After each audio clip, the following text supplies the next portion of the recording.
Okay.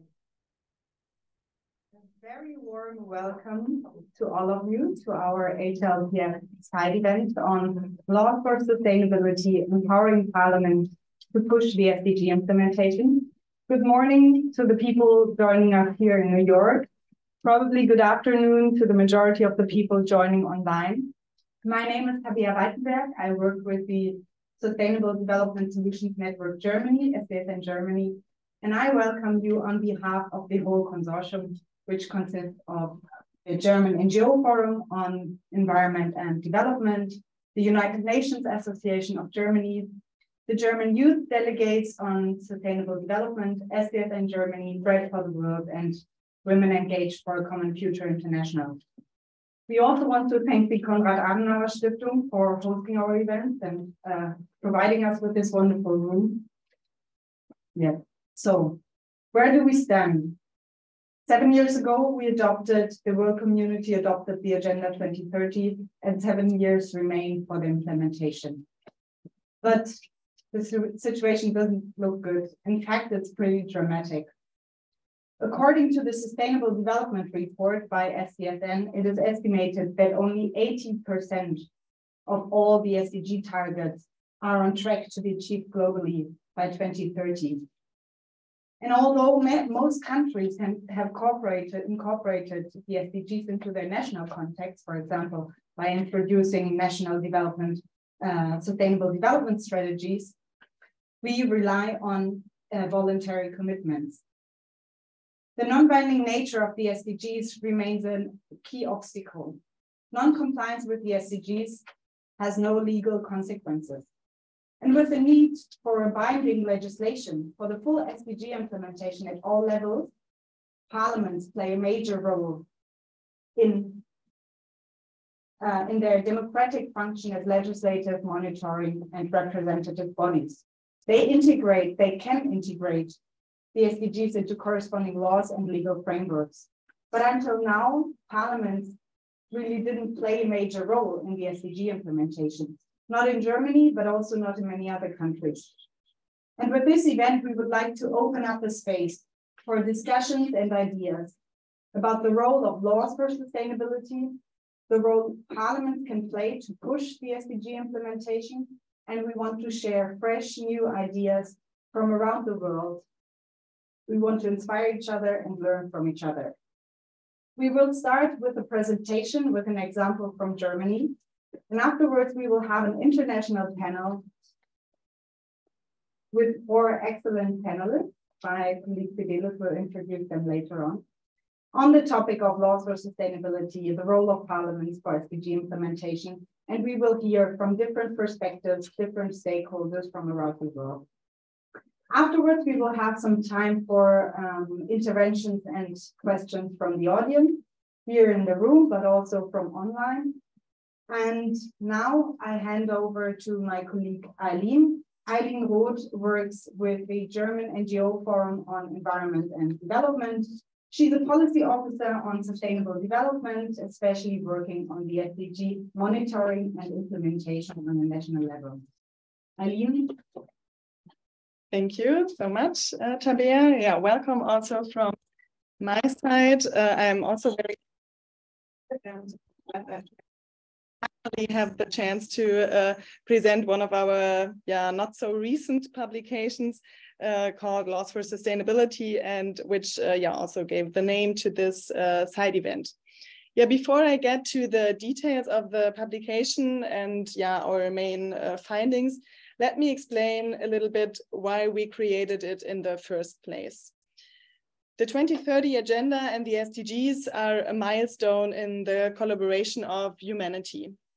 Only the Charter of the United Nations or the Universal Declaration of Human Rights come to mind as documents of similar scale and depth.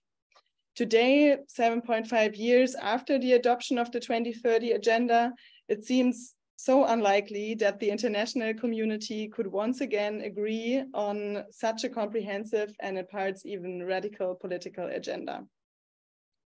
Nevertheless, Tabea already said it, in almost every country around the world, we don't see the change we need for the fulfillment of the SDGs.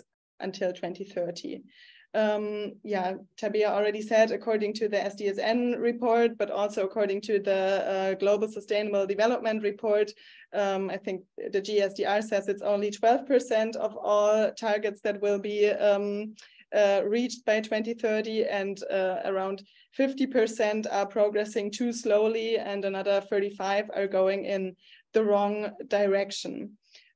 So the implementation continues to face major obstacles around the world, but also in Germany. And one of the core problems we want to talk about today in Germany, but also in most other countries, is the non-binding nature. If the government does or doesn't implement the SDGs, has little consequence, except for our planet and of course for us as the people.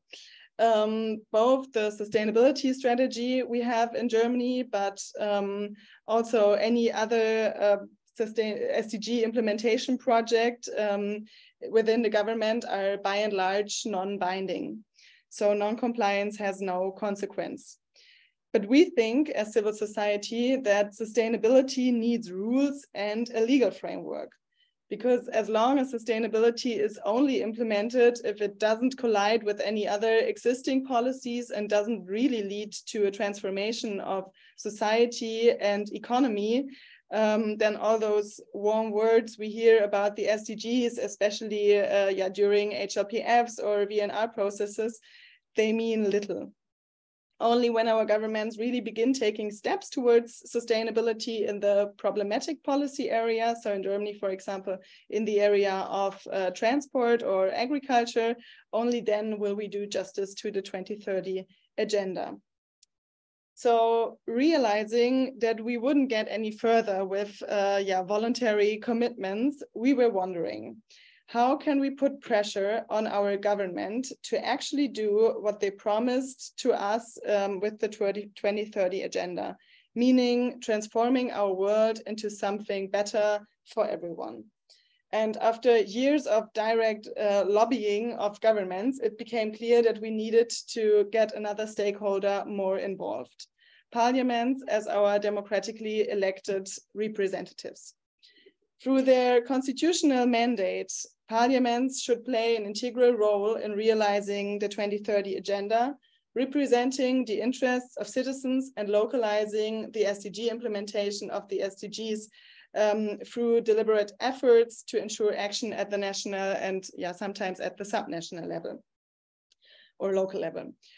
Through their democratically important function as legislative, monitoring, and representative bodies, national parliaments have an essential function in integrating the SDGs into corresponding laws or legal frameworks.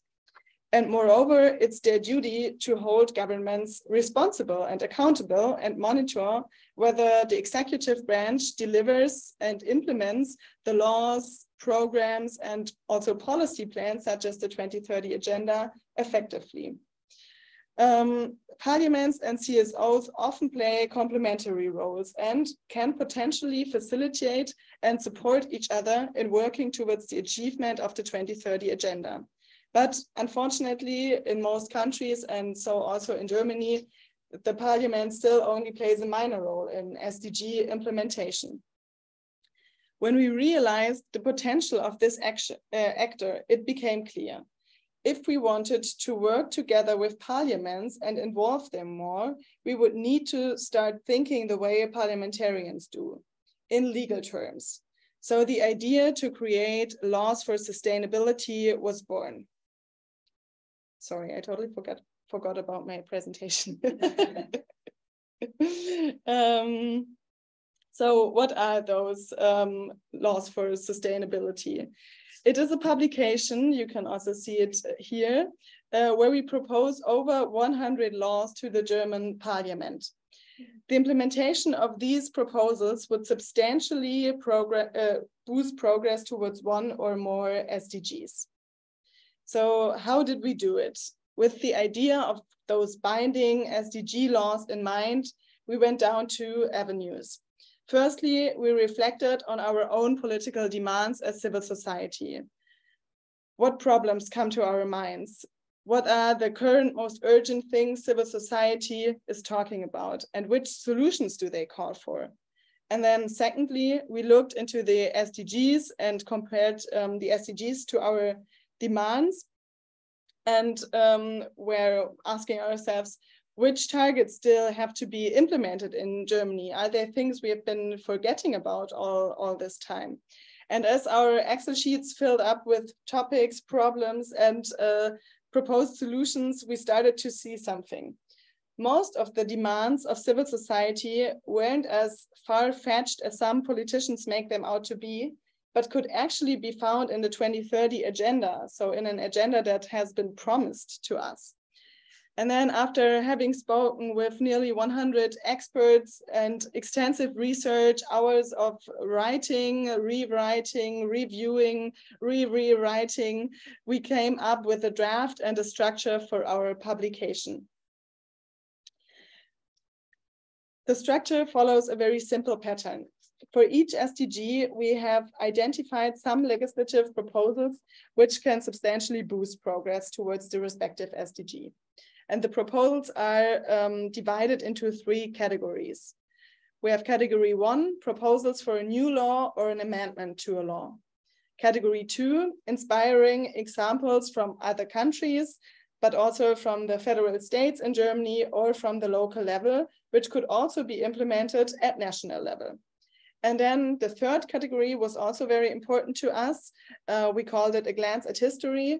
To counter the so prevalent skepticism of, yeah, this will never be implemented anyway, we dove really deep into the German legal history, looking for laws that had been passed even against opposition or had once seemed impossible, but are now part of our legal system. And we think they're just completely normal. So the first and the second category, they basically same the serve purpose. They just suggest laws, legal reforms, or legislative processes with which the SDGs can be implemented in Germany. So let me show you just some examples. For the first category, I mean, it's over 100 examples, so I had to pick just one for each category now. But we have this publication also online, so feel free to have a look at it. So category 1, here one thing we propose with regards to SDG 10, so reducing inequalities, is the introduction of a general right for non-citizens to vote in municipal elections. Until now, the German constitution generally rules out non-citizens from taking part in elections, both at national, state, but also local government level. An exception is only made for EU citizens. And this leads to the fact that over 8 million people, so 1/10 of the German population, isn't allowed to vote, not even on the local level, although they sometimes live there for 10 years or even more time. But integration and fair participation requires comprehensive inclusion of non-citizens and people with a migrant background into parties and also local structures. So this is why we would propose such a law. Maybe something more prominent, we still don't have a general speed limit on highways in Germany, which is also a law we would propose, which could substantially boost progress towards SDG 13 and help reduce CO2 emissions. For category 2, one inspiring example we found in our neighboring country, in France. France was the first country globally to introduce a law in 2016 prohibiting supermarkets from throwing away unsold or unsellable but still eatable food. Markets are now obliged to donate such food to charitable purposes such as local food banks, or alternatively they can provide the food to agriculture for animal feed or compost. And some other countries in Europe have followed, such as Italy, the Czech Republic or Finland, with similar laws. But in Germany, on the other hand, bin raiding, so saving food from the rubbish, is still illegal despite the dramatic wastage of food. And then for the 3rd category, I just now chose one example. The law on same-sex marriage, which was only adopted in 2017 in Germany, But now, at least to me, it seems completely normal and unimaginably that this had been, that this hadn't been possible until a few years ago. Under the former German government led by the Christian Democratic Party, it had always been discussed so controversially, and it always seemed impossible to be implemented under this, under this lead. But in the end, through some detours, it got passed. So also, I think laws like this just show us that sometimes even the impossible can be possible. So what happened after we published? The most important work, of course, followed. We created a social media campaign, we wrote newsletters, we spoke at numerous events, sent the publication to all parties and key negotiators in the parliamentarian elections in 2021, and we finally shared it with some of the newly elected politicians. And when the current German government published their coalition agreement at the end of 2021, we were pleasantly surprised. More than half of our 100 legislative proposals could be found in the agreement in some way or another. But of course, now the question is, will those laws actually be, or those commitments actually be realized? And to keep an eye on what the government and the parliament is doing, we developed a so-called SDG law tracker to show which of our legislative proposals the government wants to implement according to the coalition agreement, and then which ones are really implemented at the end of this legislative term. So with this tool, we are now able to take a closer look at the work of the parliament and also provide civil society with further information and analysis, and just monitor which laws the parliament is debating and which ones are actually implemented at the end. So with this publication, with over 100 suggestions for laws to be implemented by the current German parliament, we as civil society have tried to build a bridge between the political recommendations of the SDGs, the civil society's call for action, and the legal structures of our democracy. And we will see how it works out in the next 2 years. So let me say one last thing. Although those suggestions are focus on German law and the German parliament, we think that the overall understanding that we need legally binding regulatory processes to be able to achieve the SDGs is relevant for all countries throughout the world. Because all of us actually know too well, we cannot count on voluntary commitments anymore. We need binding legislation, and this must be the case for the SDGs as well. Thank you.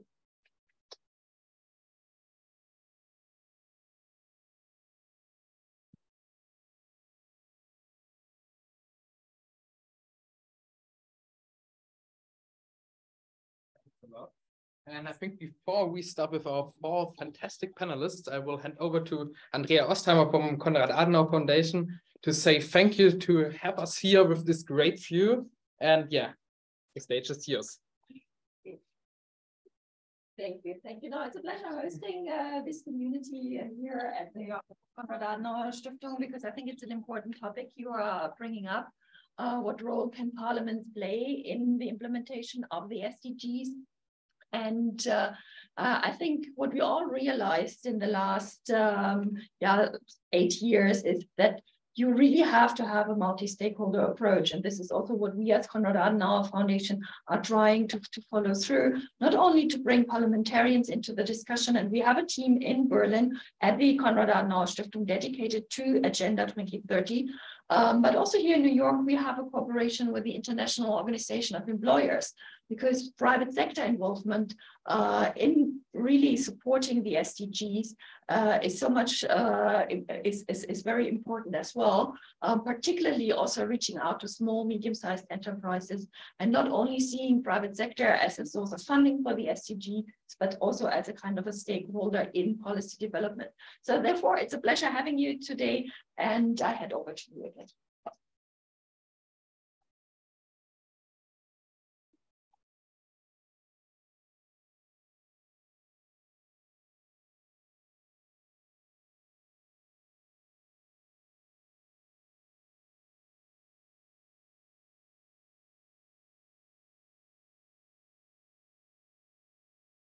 So now we are ready. So I would say the panelists can come to the stage and I introduce them one by one. And maybe we could switch off the presentations, then we don't have light in our faces.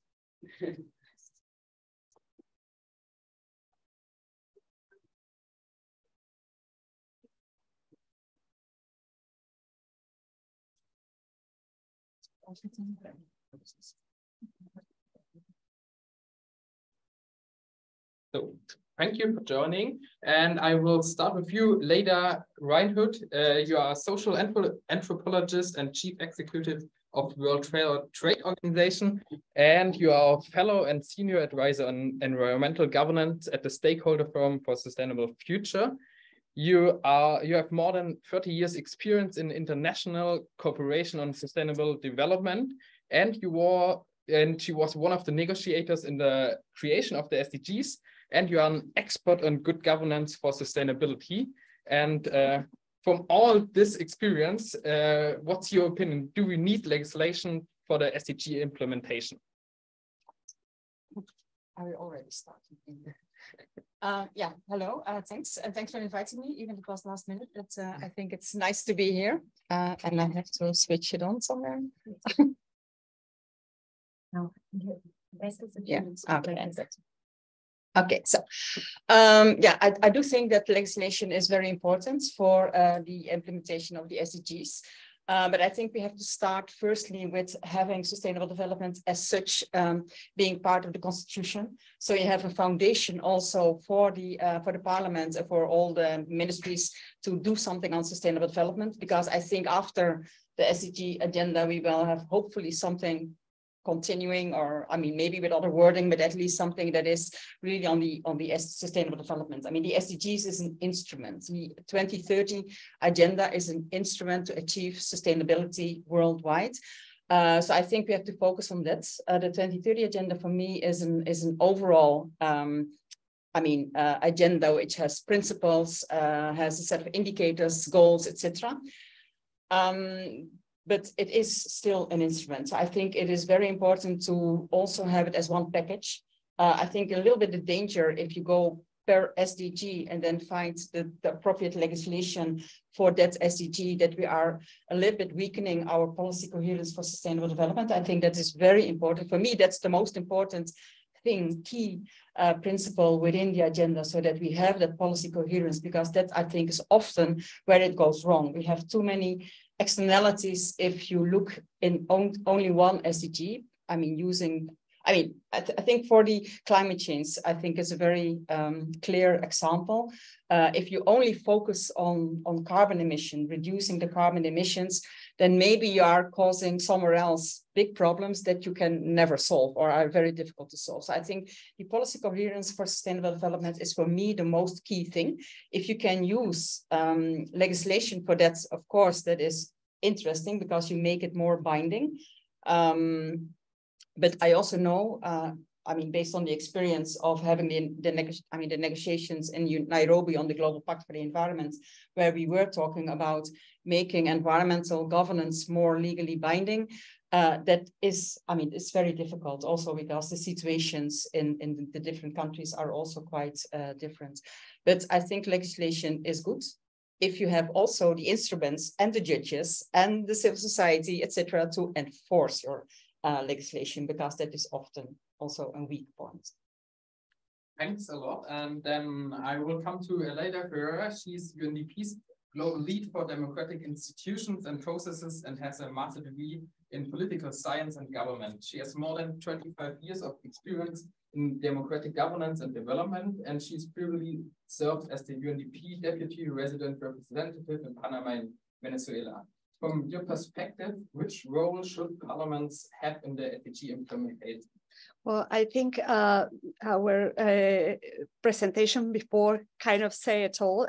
It has a legislative role, but also an oversight role that I think is very important, and we should not forget, because in many countries we have laws that are not implemented, or laws that do not have budgets, and so really the oversight of the work that the executive and does, but the representation role. The agenda is a sustainable development agenda, but it's also a leaving no one behind agenda. It's a people's, it's a planet's agenda. And so the parliament are key in representing those voices that are often not in the table, and that need to be heard. So the agenda can be really have concrete responses to people. And also the parliaments, the agenda is very broad. It's a good instrument. For some, it's not ambitious enough. For others, it's very ambitious. But I think it was said before, is a great effort that was really possible at one moment in history to advance on the planet and that we want, and the conditions that we want for people. But those targets, those goals are only feasible when they are localized. And I think parliaments can make it real in the legislation, in the work, and contextualize. I was really impressed by the beautiful example that we were presented before. But for example, that same work that is needed everywhere in the planet will look different if you are talking about Latin America, where I come from, or Africa, or Asia. Those laws will need to be different. The principles are still there. The principle of sustainability, the principles of like really trying to come with policies, concrete measures that improve the lives of people and save the planet. And you can get inspired from one country to the other, but the solutions are also very local. And the parliament can help pass from those beautiful goals that the countries approve to something very concrete at the local level. So I will leave there. Thanks a lot. And I will come to Penna Timsky, the Dutch United Nations Youth Representative on Human Rights and Security from the Netherlands. She is a passionate advocate for positive change. As an applied physicist and having previously worked at Amnesty International, she embraces the potential of technology and policy to foster a more sustainable and just world. With a resolute focus on youth participation and social justice, Penna collects perspectives of young people in the Netherlands, amplifying their voices on matters on human rights and security on the international stage. So we already heard, leave no one behind. We need to give voices to those who are not at the table. And I think justice and positive change are super important for you, how this can be reflected in laws and SDG implementation. Yes, thank you so much. Well, thank you also for the introduction. That saves me some time. But yeah, we have seen that again, more young people are living in extreme poverty. We have seen that the hottest day record has been broken 3 days in a row. Gender equality still is decades away. So it can feel very overwhelming. I've also experienced that during this HLPF, talking to a lot of young people, also in the Netherlands, talking to young people, collecting their input. Sometimes it feels as if the hope is kind of gone. Because we have to face it, we have been prioritizing human rights for such a long time. A friend that I made here from Sweden, she also said, I was looking up speeches and we're saying it's urgent from 1972. So it is time for a new strategy. And that's why I really like the initiative that I saw here and also the report that I read about it. And I've also seen that you know, oh, sorry, this is not really working for me. And I've also seen also the solutions that a lot of young people bring, because we are very digitally fluent. We are champions of climate action. We're really trailblazers of social innovation. And we present ourselves not really as a liability, but more as an active agent of change. But we still see that our future is overlooked, also, for example, in parliaments, our efforts turned down, our voice is actually silenced.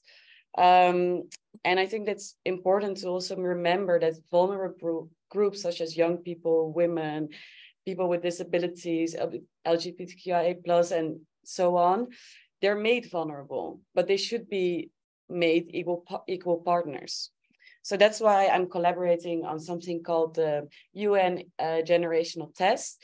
It is an initiative from young people, and it's like this accountability mechanism that measures the impact of policies on current and future generations, something that could be really interesting for implementing, for example, for parliaments, governments, even the private sector, because someone told me also, this HLPF, what is not measured is not seen. So if we're not measuring the impact of our policies, if we're not measuring the impact of decisions we are making, we cannot see the impact of it, and we cannot identify the bottlenecks it causes.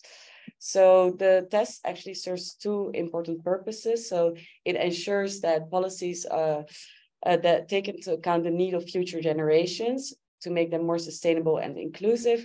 And two, it addresses intergenerational inequalities that can arise from current policies, which ensures equitable impact across all generations. And this is something that would be very interesting to research further, because now in the Netherlands is being developed, but as you just said, it needs to be localized. And also, people in the Netherlands don't hold all the answers. So for example, in Wales and in Japan, there have been beautiful examples of future generational thinking. Also in a lot of indigenous communities, people have been thinking for a long time in future generational sense. So I think it's very good to take this also more to like the global stage, to work together, to join forces on this, and to really get this test off the ground. Then I have a lot of other things, but maybe I'll leave it at that. And then I look forward to hearing from you all. I'm sure we can come back to that. Thanks a lot. And we will come to Rainer Kern. He studied chemistry before moving into the field of culture and urban development. He holds a university degree in chemistry and political science as a special advisor of the mayor of Mannheim, a city in Germany, in the south of Germany. He is responsible for the establishment and strategic development of the worldwide platform Global Parliament of Mayors. He represents the city of Mannheim at the United Nations events such as Habitat 3 and HLPF, and he is a member of the OECD expert group on SDG investment in cities. So we talked about localization of the SDGs, and I think cities can be one point where we can localize SDGs, and how we can make SDGs more binding on local level in cities from your experience. So thank you so much, and thank you for the invitation, and my big respect first to this work you've done with the report and setting up this event today. I think it's very important, and I've learned already a lot from you three here on the panel. Yeah, so I think the question about cities and what cities can do to implement the SDGs, which is my translation of your question now, is a question around the underestimated levels in the SDG game, let's say. And one we've heard already from our host here from the Adenauer Foundation, the private sector. It's very much underestimated and not that much involved that it should be. And the other one is the local level and also the arts. I found it nice to see that art is politically, you said, right? So yeah, what I can report what we did in Mannheim, what kind of became a blueprint somewhere else in other cities. So very early, we were working with the SDGs right when they were adopted. So pre-Habitat 3, we were hosting the first German Urban Thinkers Campus, which is a discussion format by UN Habitat. So we brought the idea of the SDGs very early to the city and to the citizens. And then we participated at Habitat 3. So the mayor of Mannheim was speaking there. And he was the highest political representative of Germany because no ministry was there, no minister was there, no state secretary was there from Germany, I'd say, not in general, but from Germany. So anyway, so we were very much early involved in all these discussions. And what we then did, and this is maybe a good way to implement things before you regulate them. And I believe that none of these things can be successful without regulations, very honest. Although political parties are afraid of saying that, because when I regulate you, you won't vote me, right? Won't vote for me, right? So that's a bit the problem. So, but what we did then, we made a huge process within the city to formulate our own Mannheim Agenda 2030, where we embedded the Global Agenda 2030. So first of all, everyone knows about the Agenda 2030, the global one in Mannheim. I mean, when I say everyone, most likely not 100%, but I would say if you ask someone on the street in Mannheim, most likely this person has heard about it. So, but then coming to your question about binding as a headline. So the Mannheim Agenda 2030 is now the governance frame for the city and for the city parliament also. Talking about parliaments, there are parliaments beyond or below the national state, like in cities in Europe. And yeah, so the Mannheim Agenda 2030 is binding for the governance of the city. That means for budgeting, for the biannual budgeting also. So it has to follow the rules in the Mannheim Agenda 2030, which is pretty much connected to the Global Agenda 2030. So, and in this regard, we ensure that in the long term, so in the next years, the SDGs play a role and have to be acknowledged in all local action in the city. And first of all, it's accepted by the citizens. That's very important, I think, because it's their Mannheim Agenda 2030, which was brought up in a huge participation process over a few years, which was co-financed by the BMZ, for example, which is nice because very seldom, very rarely, the national level and the local level work together. It works very well in Mannheim. We have a lot of support by the national level BMZ and Engagement Global and the other entities. So, and other ministries also. So it's a very wonderful example. If you want to work together, it works also. So it's also up to the local level to find the communication line. So it was very, very good example. So overall, I can say that it's very much implemented, and as it is binding because it's the frame also for the budgeting. And so without having further regulations as a law, which the local level is cannot do on all levels, but it's very much implemented in the city and it's there.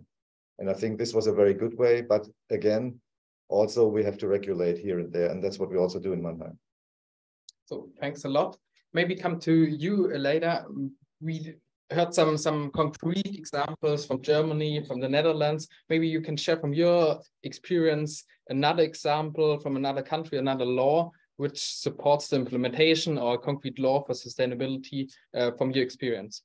Well, I think what we have seen, I mean, I think it was said in the beginning of the presentation that parliaments have been not very involved in the process. There are some exceptions of parliaments that have been very active in the implementation of the SDGs, but and many countries have created these national SDG plans, but a few things that we have seen that have worked well is when parliaments have dedicated kind of structures within the parliaments that work on the SDGs. And even some parliaments do have those structures. Some of them are not capacitated or funded, but when they have, in general, there is at least this consciousness that there is the responsibility of parliaments to follow up. So that's a very good example. Other examples that I like to from our programming around the world is those partnerships that we have seen on issues of the SDG implementation with different stakeholders and with the ministers, finance ministers, with the parliament, with civil society for budgeting, for example. And we have a long-standing project in the Portuguese speaking Africa that has been for 10 years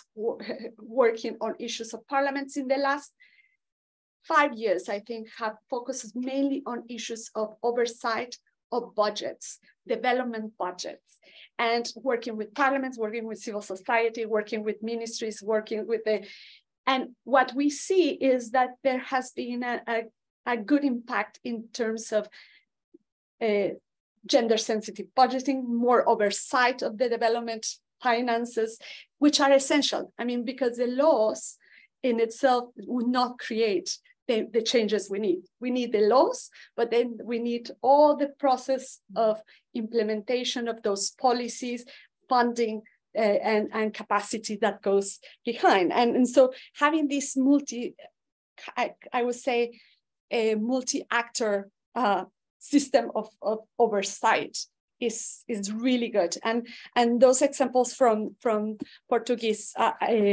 speaking Africa, I think are an interesting one.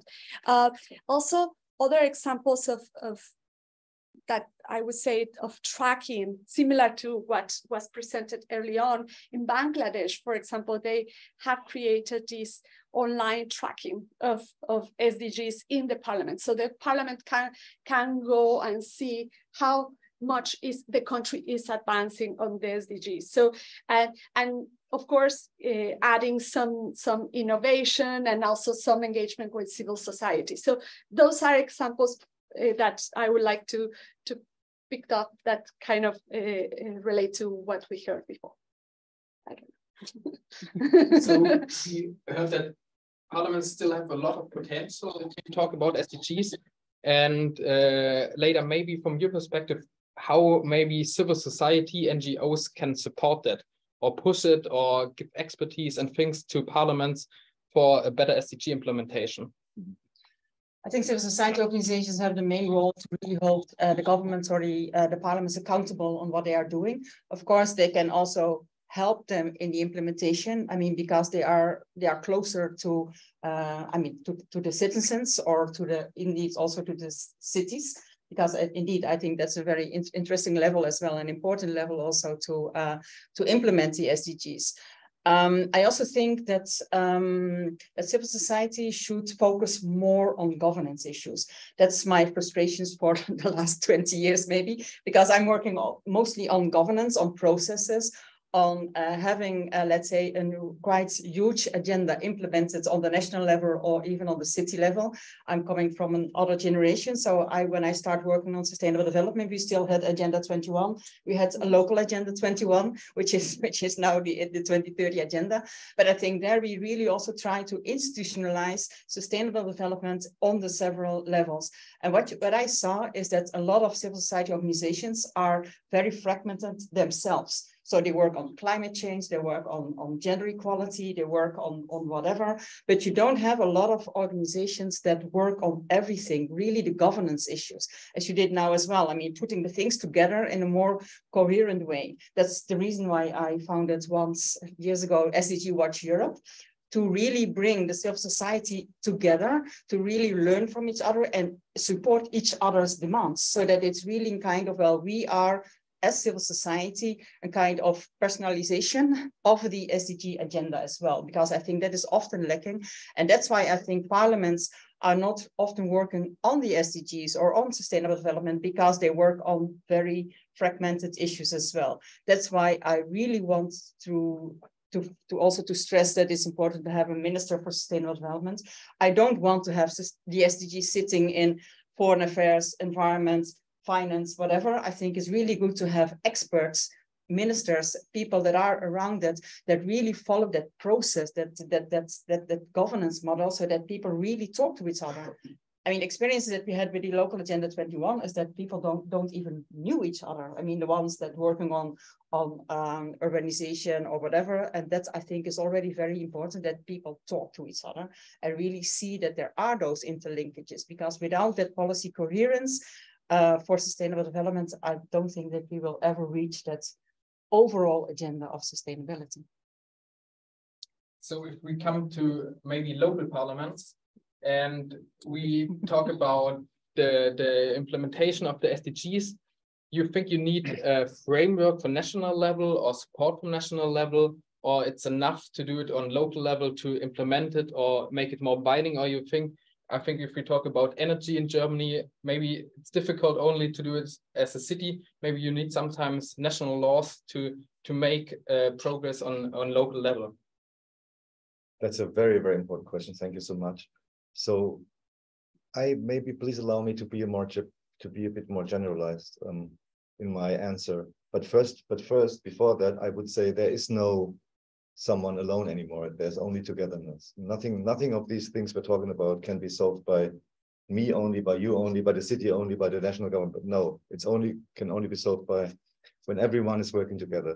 So the more generalized thought I would like to share with you is connected to what I heard here at the HLPF the last days. So only one time I heard a very important word by the mayor of Hoboken here in New Jersey, who spoke at the local and regional governments forum. He was speaking about interdependency, which is the leading model in political science, by the way, to look at political systems. And that means that all things are connected and influence each other. And if that is true, and I believe in that this is a good model, let's say that way, whether it's true or not, we will never understand, but it's a good model, I think. But if this is a good model, then another thing I heard many times at the HLPF is that because SDG 11 is reviewed, that's why the local level is represented here, which I think it's a very narrow-minded view on the SDGs. Because I heard from some speakers, they said 60% of the SDGs can only be implemented in cities, or 75% or 55%. No, 100% can only be implemented in cities. Because if interdependency is a good model, then you cannot say 12 out of 17 SDGs are connected to cities. No, all of them are. And that's why I think it's very important that this level is in the center of the implementation. The mechanism, the UN mechanism, follows another pathway. It's a UN program, so there's a UN mechanism, and that says that for the implementation, the agency UN Habitat is responsible and the nation states. And from there, I'm coming to your question now, and from there, it should be organized. And of course, it makes sense that there's a structure in it and a frame. And of course, in this pathway from UN, from the global level to the national level, it has to come to the local level. And I think it was after Habitat 3, I remember that the discussion was very dense and very tight, whether the local level is important or not. And I think now it's common sense that the SDGs can only be implemented on the local and regional level. That makes sense because there it's the work on the ground. But this does not mean the national level is not important. It's important that both levels are working together and other levels too, the private sector, we heard about that. So I think, yes, it's very, very important that the national level and the local level work together, and that I like what we can see here. On top of it is democracy, and down here is multilateralism. So I think it's very, very important that we have a common understanding about democracy. And I also think it's very important that we have an understanding where multilateralism, the idea of multilateralism that we're still working on, came to the world. That is post-World War II. And it was only formulated by the Western world. And still multilateralism, and I heard that someone from Global Solutions Summit is here, from the Global Solutions Initiative is here also. I attended all Global Solutions Summit events in Berlin, the last one this year. It was very much a huge discussion about multilateralism, but it was not done in a way that I think it would be useful to define all level of government. And if we're talking about parliaments, we are automatically talking about national parliaments, but there are other parliaments on the local level. And this is what is what we have to understand and to accept and to acknowledge is that at least in Europe, and I know it's different, but in Europe, it's a level of government. It's not just something that happens here, it's a level of government. So it's another level of government. So there's the national level of government and there's the local level. In Europe, there's the European Charter of self-government. So it gives you as a city the right to have a government. And if this is acknowledged in a good way, I think, not in I am against this or that, in a together way, then I think the national and the local level can more effectively work together in this regard on the implementation of the SDGs and other things. Thanks a lot. Maybe to come to you, Fenna, if you hear all of these things, you think we as a youth have a special role in it? Should we run for office? Should we knock on the doors of parliaments? Should we knock on the doors of mayors? Should we do something completely different? What do you think should youth do, or we should do what all the others do? I love that question. What I really see of young people is that we're demanding our future. We're not just asking for it anymore. And that's what I see with so many young people that I'm talking to. For example, if I related to the initiative I was just talking about, it was through a lot of effort of lobbying, knocking literally on parliament doors, on talking to a lot of people that are making the decisions. It's about demanding, hey, there is a problem, and the way policy is made, it's not sustainable. It's not long-term. We have to transform it from short to long-term. And we need new initiatives for that. So yeah, you could really see that, yeah, we were actually demanding it. And I think also, while that is very important, it still implies a bit, I think, that young people are not really included in a decision making. So I think another level of it is that we should be equal partners. We should also be the people that can decide whether or not we are implementing such mechanisms. And for example, there's also another example from World for Climate Justice, which is actually one of my predecessors, Mert, and other predecessors. They came up also with this initiative for, on like the more global level, to have an advisory opinion from the International Court of Justice, where you can actually sue your state if they're not taking enough climate action. And this started just as an idea of, in the office in the Netherlands where I work almost every day. And actually it was taken to the most global level. They made sure they mobilized a lot of people to advocate for it. That was also something really important that I take with me from the panel. It's about also mobilizing, because you see in so many also youth spaces that because there are a lot of barriers for young people to engage, to generate input. But when you have so many people together, you see that it's often very fragmented. So, and also that there's still a barrier between collecting that input, between mobilizing people and also getting that input into spaces with political mandates. So I think there's also like a lot to achieve still, to make sure, like, also how are we making these movements coherent? How are we centralizing them? How are we making sure that all the effort that we're doing is actually in the place of with political mandate? And I think that's really through mobilizing a lot of young people and making also actively think who is missing from the conversation. For example, in the Netherlands, I think a few years ago, you could really see that there were just some very specific group of young people that had access to participation, and through a lot of barriers, such as, for example, funding, but there's of course much more. And I think that's something that really improved also over the years, to make sure, hey, okay, there are a lot of groups that are not participating, that cannot get their input taken with us. And yet I think that's also something very important to think about. Thanks a lot. I saw time is running, and we also want to have some time for questions from the audience. But one last question to all of you. If we talk about laws on sustainability, implementation of SDGs, the role of parliaments, what is the one most important point if we talk about that? Maybe we'll start with you, Rainer. I think an important point is that we put down walls, and that we different levels work together. In my regard, the local level, the national level, and also the private sector and other sectors, whether it's youth or the civil society, have to work together. And in Mannheim, we've seen it's possible. We have very good experiences with the national level and also with the citizens. And I think it can only be done together. And I think regulations are important and necessary, but we have to work on the topic that everyone accepts that. Well, already said it. I think it's important to have sustainable development as a right in the constitution. So that's really long term then, so that all the future parliaments then will have a look at it and have to do it. So I think that's important. And I mean, the institutionalization of sustainable development, I still think it's very important because it's kind of avoids that things get mainstreamed, because mainstreamed is often away streamed, so that nobody talks about it anymore. So I think that's for me the most key thing. I mean, in the whole governance issue, and that includes for me also all the levels. I mean, the regional levels coming from Belgium, which is important as well, and the city levels.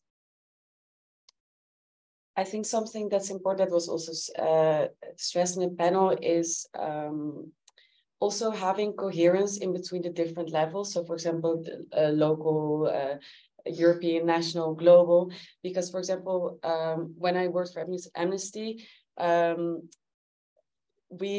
so you grow up with like thinking things are very set in stone. I think if you're young, for example, the law, but then we had like 3 years of dedicated advocating, mobilizing a lot of people on the ground, on the local level, on the national level, on the global level. And then we changed the law.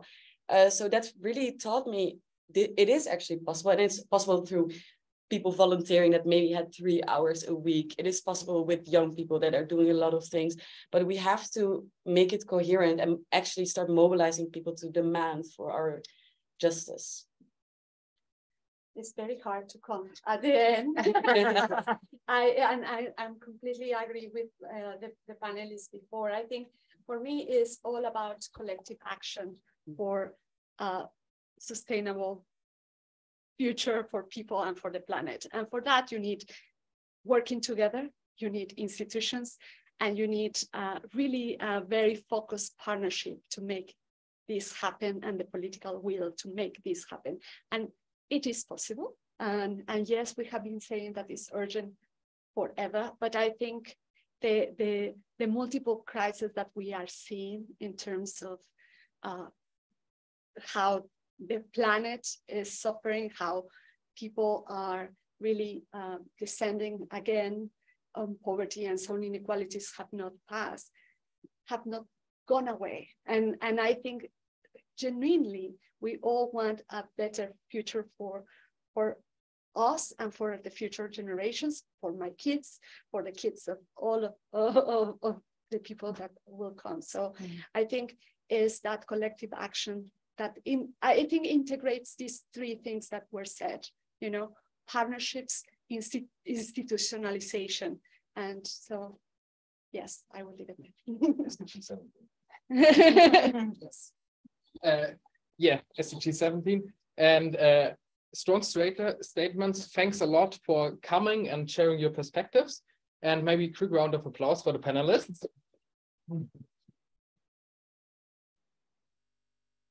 And let's move to some questions from the audience, maybe from the chat. I'm not sure if there are already questions in the chat. So feel free to ask something, to share some ideas you have, opinions you got while listening.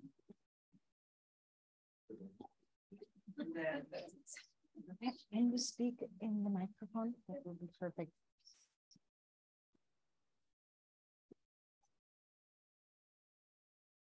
Okay. Thank you. Can you hear me? Yeah. Okay. Yeah. Many thanks for this very interesting debate and all the inputs. I really like the law tracker. I was wondering if you had collaborated with the German Parliament, if they are aware of the law tracker. I think they would be interested. There's 1 week of debate in the German Parliament in autumn every year on the SDGs.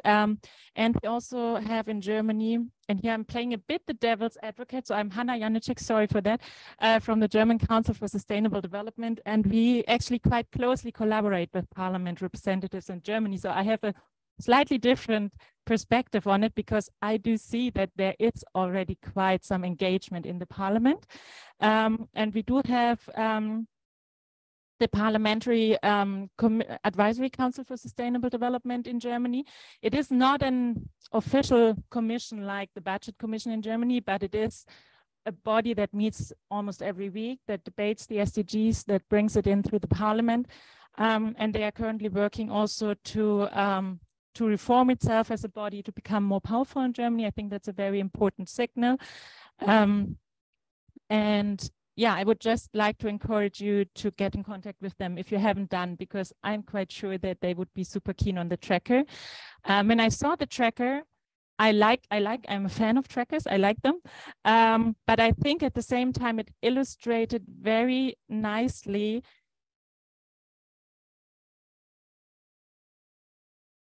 I like it so much.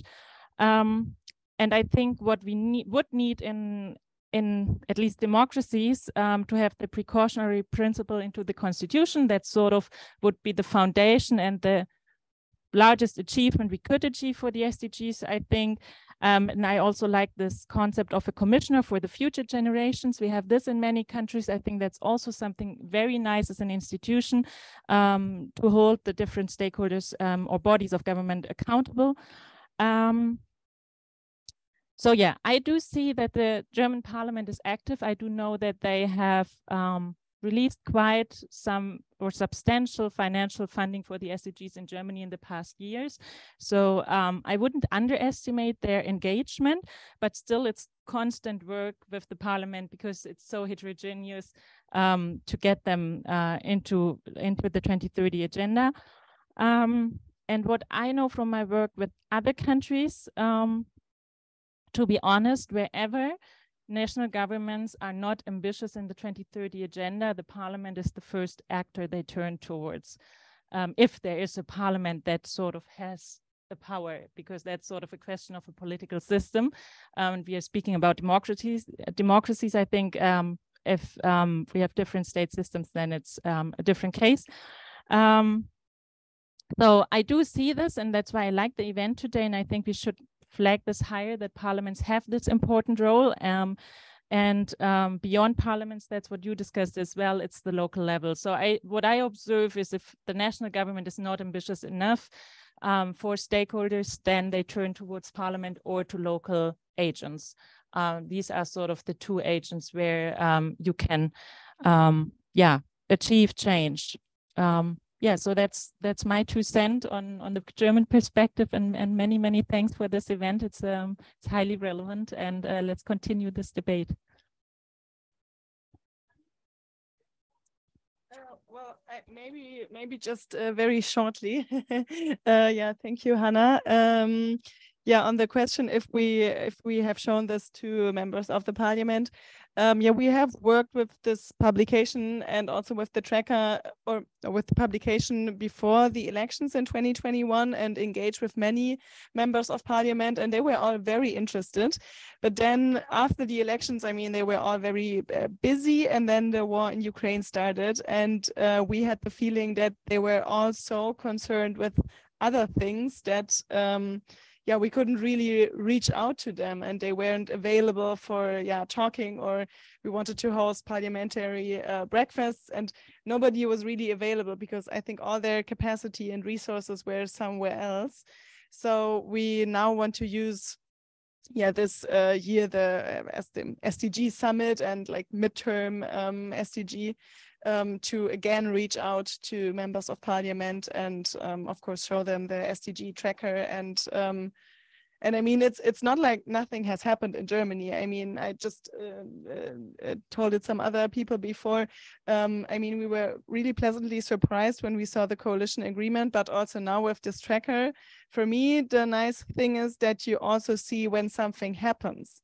So it's not only seeing that or not only the feeling that I had many years before that nothing happens and yeah, we're still stuck, but now with this tracker we can also see, okay, one law has already been passed, or okay, government or parliament is working on this and this, and then we will see it maybe in half a year or in 1 year those laws will be passed, hopefully.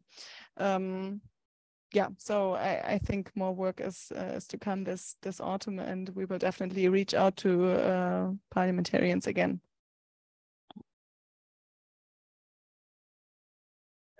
Another question.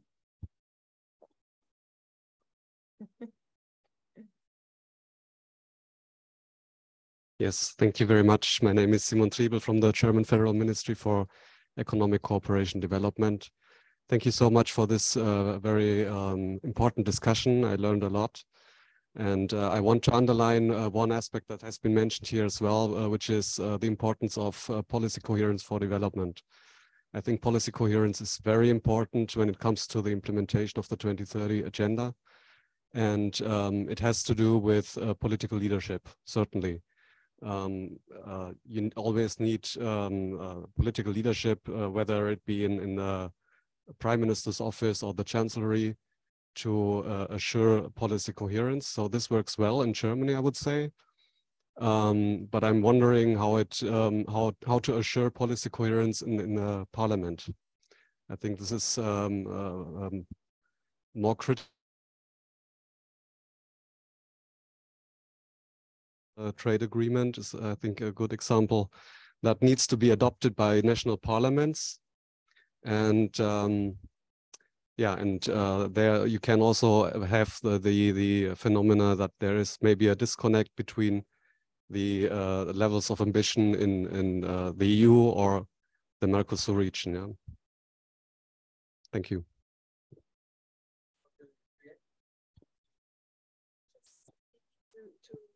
To say that I think, for example, the parliaments is not only through laws, right? It's through the budget, the oversight. I think they can do that, guarantee that that coherence that you mentioned. And in many countries, they review also what happens with the development assistance, development aid. So are they going to where the funds need to be going? Is the funds being implemented in an efficient but also effective manner, you know, and is the best way and that's for me why the oversight of budgets is such an important part of the role. It's not just the passing the laws. I think to guarantee the implementation of that agenda. And it does help when you have within the parliament, you know, the capacity to really analyze the budget that you receive with a lens of the SDGs to really make that connection. And so it's not so simple when you receive national budgets. It's not so simple. So, and not all parliaments have those capacities and that awareness. So I think there is a lot of effort that needs to be also put in sharing knowledge between parliaments as well, between country, civil society, but also in helping those parliaments to really exercise the role that they are meant to exercise. And some do, but others not really. And so that's my 2 cents. Thank you. I think on the policy coherence for sustainable development, it's for me because you have the PSD and the PSD, which are different, although they can be kind of merged, but I mean, that's still an issue. I once wrote for Concord and reports on that, so I think it's on their websites. But I think that is very important. And I mean, on the trade agreements, now I'm putting my hat of being the director of the World Fair Trade Organization, which is Fair Trade Enterprises. I think there it's very important. I mean, the sustainability chapter, I think, is getting more attention. I have to admit that after so many years.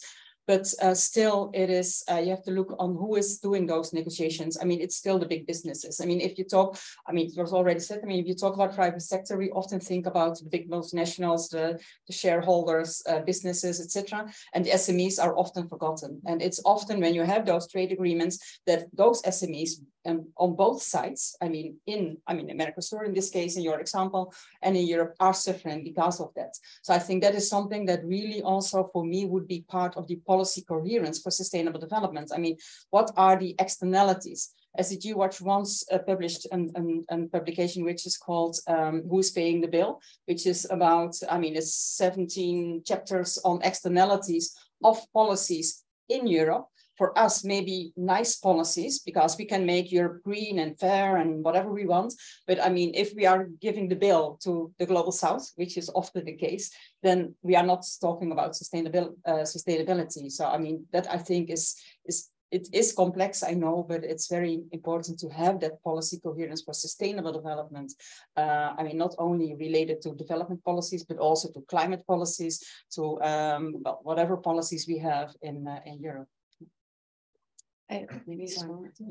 Oh, it's very small. Yeah, I have a very small note. I think something that is very important here is also data measuring and analysis. So, for example, you could think about a tool that generates, for example, a dashboard where you can see different indicators that it also reflects on, for example, externalities. I think those tools are very important because, you know, humans make a lot of, we have a lot of bias. Everybody is very biased. So I think that's where also data is also biased, of course. So that's also something you have to take into account. Everything's a bias, but it can actually be a very good tool also to concretely see, okay, what can be the effects of the policy I want to integrate.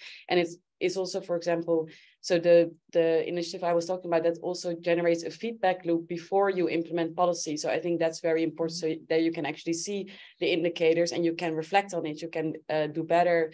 So I think those are measures to take into account when you want it to be coherent. Yes, and coherence and consistency connected to political leadership, I totally agree, which is in a parliament a bit more complex because it's changing in a bigger account, let's say. And so I think, again, an example from Mannheim, I think what is good to ensure this is to build up a matrix, not to have only one program or one action. For another example from my city is that when the European Green Deal was launched, we launched a local Mannheim local Green Deal, but not just as a paper, but we make a contract with the European Union and connected this to the European Green Deal. So there's a matrix of action that is interconnected, and we all know this. You cannot escape the matrix, right? So it's if the parliament is changing or political leadership, always things can change. But if there's really a matrix, things that are interconnected, interdependent, so then they cannot so easily be changed, and then you can ensure consistency, and that's not 100%, but it helps. A lot of interesting things. I think we could talk for hours, but I get a note that we have also 2 online questions from the chat. Maybe. Yes, thank you, Fidelis. Oliver Hasenkamp is my name. I'm working for the United Nations Association of Germany, and was looking in the chat for our online participants. And we actually got 2 questions that are somehow related, I would say. That I would like to bring into the discussion, even though they are touching an issue that already has been discussed quite extensively, and maybe some of the aspects of the questions already have been partly answered by now by the discussion. Sarah Löpel from the science platform Sustsainability is asking what, from your perspective, are the greatest challenges to policy coherence, and what are the conditions to make it work? And then she also added another question, what science or what role science can actually play in helping to get this policy coherence. I'll not really answer, but because I think that it's indeed a very tricky question, because that's exactly the most important and difficult thing to do, to have that policy coherence. And that's why I'm always pleading for someone or a body within the government, even within the parliament, that just keeps track on what is going on and see what are the externalities or the impacts on other policies. And it is very important. I mean, when we had in Belgium the sustainable development and constitution, we had then at that time, it's gone all now, but let's say we had at that time a minister for sustainable development. We had a lot of functionaries, public functionaries working on sustainable development. So we had a whole pool of people within the institutions that are really could understand what sustainability is. So it was not a kind of that people have it on three days in the month. They work on sustainability and all the rest on climate change or on social policies or whatever. So it's kind of added on their huge job description. So I think it's very important to have people that do have that general view on what is happening in the government, what's happening in the country in this case. And that I think is very important. And you have to invest on that. You have to have budget for people working groups within the governments to really work on sustainability, not as an add-on, but really as the key job description that they have. And that I think is often missing. And those people could really keep track on, or better at least, on the policy coherence in the country. Yes, and maybe to add on the possibilities of science part. Well, as a physicist, for example, I'm really good at making models with different parameters, but a physicist cannot make policy alone. So I think in order to integrate academia more into policy making, we need to also bring all these different fields together. So for example, where I can be very good at making a model, a political scientist can tell me about interdependency, for example. So I think that's something that's very important also to make sure these groups act together, and that we can also have also coherence in the science approach, because I do think that's a very important aspect to also in terms of doing your impact measurement. You need to know where you get that data from. You need to know how to analyze that data. So I think there's a very large, a very big opportunity in that actually. Well, I think it has been said, but I will connect actually both of your comments in the importance of having governance arrangements that allow for that sustainability. And I think if those arrangements do not exist, it won't happen. You have to be deliberate about it. And I think I really like the togetherness that was said today. In UNDP, we say a systemic view. That's the way we use and try to see those development issues in a systemic perspective. But I like the togetherness because it goes also with the partnerships as well. Yeah, so one part of the question first, science has to be involved, of course, on the same level as all other partners, private sector, not only big business, but SMEs, and also the so-called culture and creative industries, which are mostly SMEs. So science is very important. We've seen that during the pandemic, the divide in the society, that one part is connected to knowledge-driven ideas, the other part is not. So I think involving science, we invest a lot of in Germany, but not only in Germany, we invest a lot of money into knowledge producing entities like universities. So science, I think, has to be involved, but with the data approach and all that, it's there already. And now coming back to the question of coherence and consistency, I think I would like to stress again something that is still very much underestimated, and that's multilateralism. If we are not redefining multilateralism now in the 21st century, then we lose a lot of opportunities, and I think, and effectiveness. As I said, that was defined after the World War II by the Western world. And I think, and we're talking about democracy and parliaments, there are several levels of government, as I said before. It's the national level and the local and regional level.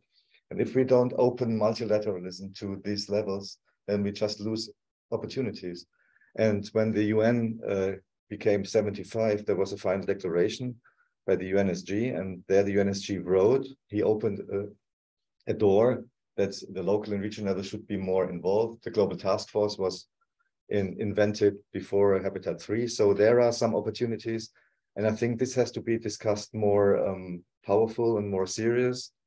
And I'm really advocate for opening the multilateral question, not only west or east, north, south, but to different levels of government. And I think then the consistency and the coherence can be fostered. That's what I believe. So I think slowly we're coming to an end. And first of all, thanks to all of you to come so early on a rainy Friday morning to a side event to, I think, an important topic. But thanks for joining. Thanks to our great panelists for coming, for sharing your knowledge, your experience, and also for coming together and being here. And I will hand over to Oliver Hasenkamp from DGVN for a closing and yeah.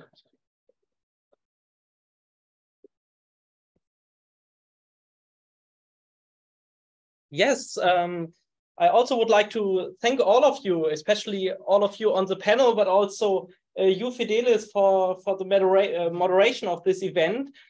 Thank you also to all of our guests here in person in New York, but also all of those who joined this event online. I'm apologizing once again for this quite improvisational live stream, but we thought it would be great to at least provide this very basic live stream of this important event. And last but not least, of course, once again, thank you to the Konrad Adenauer Stiftung for giving us the chance to have this event here, for not only hosting us, but even providing some coffee and some tea. And I think after we close this event, we will still have the chance to have a chat here for those participating here in New York over some coffee or tea, and would like to invite all of you to stay a few moments and keep on the discussion. Yes, just I don't want to make a long wrap up, but maybe just summarizing the most important takeaways for myself. I think we underlined today the importance of the role of parliaments in making the SDGs more binding, but what was also very significant for myself was that we also underlined how important other actors are, like youth, civil society actors, science, in demanding parliamentarians to bring about changes, to make laws for sustainability. So we underlined both the importance of parliamentarians, but also other actors in keeping to engage with parliamentarians. And of course, I think we all agree that it is necessary to make the SDGs more binding, and that it is great if we can have successes on multilateral level to make the SDGs more binding, but the national and local and regional levels are also important levels to start to make the SDGs more binding by sustainability laws, especially when we cannot reach global consensus in multilateral negotiations on more binding treaties. So thank you all once again, and all the best for your remaining time here at the HLPF in New York, and I hope we will have a good time.